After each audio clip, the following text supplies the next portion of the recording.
Kehendak pesimisme atau kehendak dan pesimisme. Versi filsafat manusia Schopenhauer. Kehidupan manusia merupakan serial kehendak yang tidak pernah ada putusnya. Belum juga satu keinginan terpenuhi. Manusia memiliki keinginan lain untuk seterusnya. Kehendak untuk hidup tidak pernah dapat dibatasi. Ketika hasrat atau keinginan manusia sudah terpenuhi, manusia merasa bosan dan jenuh. Oleh karena itu, kebahagiaan Schopenhauer selalu negatif, sedangkan penderitaan selalu positif. Kehendak di sini maksudnya adalah dorongan atau hasrat. Lanjut, Schopenhauer mendefinisikan kebahagiaan sebagai terbebasnya manusia dari penderitaan.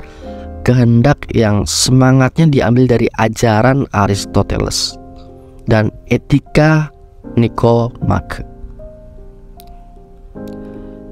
yaitu membatasi afirmasi kehendak untuk hidup dengan meminimumkan ketergantungan duniawi. Pada akhirnya manusia dihadapkan jalan berat yang suci, menekan ambisi hidup materi dengan nilai-nilai keutamaan sejati. Manusia yang masih diperbudakkan kehendak butanya atau motivasi atau dorongan yang buta tidak akan menemukan kedamaian yang hakiki di dunia ini. Manusia hanya dapat mencari kebahagiaan yang sementara, karena kebahagiaan itu pemberhentian atau terminal atau transit nafsu belaka. Ketika manusia berhasil mendapatkan apa yang diinginkan, ia merasa bahagia. Tetapi menurut Schopenhauer, kebahagiaan yang maksud itu tidak berlangsung lama, sebab akan muncul keinginan-keinginan yang lain. Ketika manusia tidak pernah selesai dalam kondisi tersebut, maka menimbul tidak adanya bahagia. Schopenhauer dalam esai berjudul The Road to Salvation menjelaskan kenapa manusia berhasrat memenuhi keinginan yang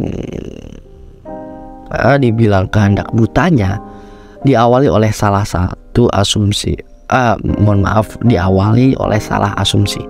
Manusia menganggap pemenuhan kehendak butanya atau dorongan atau motivasi untuk membuat hidupnya bahagia. Padahal menurut Schopenhauer, asumsi itu salah total. Seperti yang dikatakan beliau, hanya ada satu kesalahan bawaan, dan itu adalah anggapan bahwa kita terlahir untuk bahagia.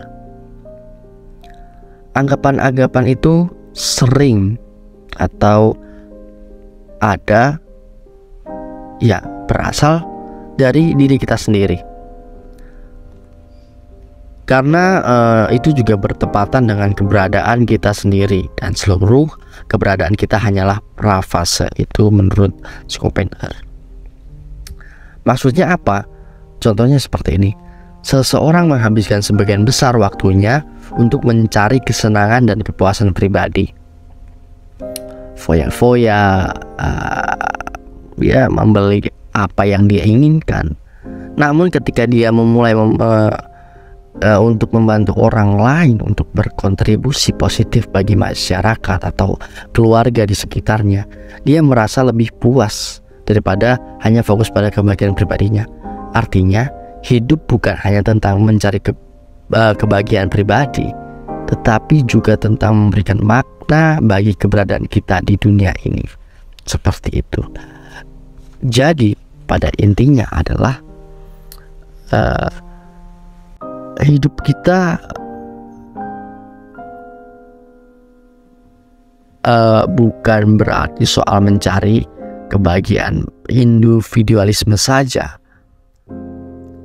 Akan tetapi kebahagiaan kita bisa terletak di antara orang-orang yang ada di sekeliling kita.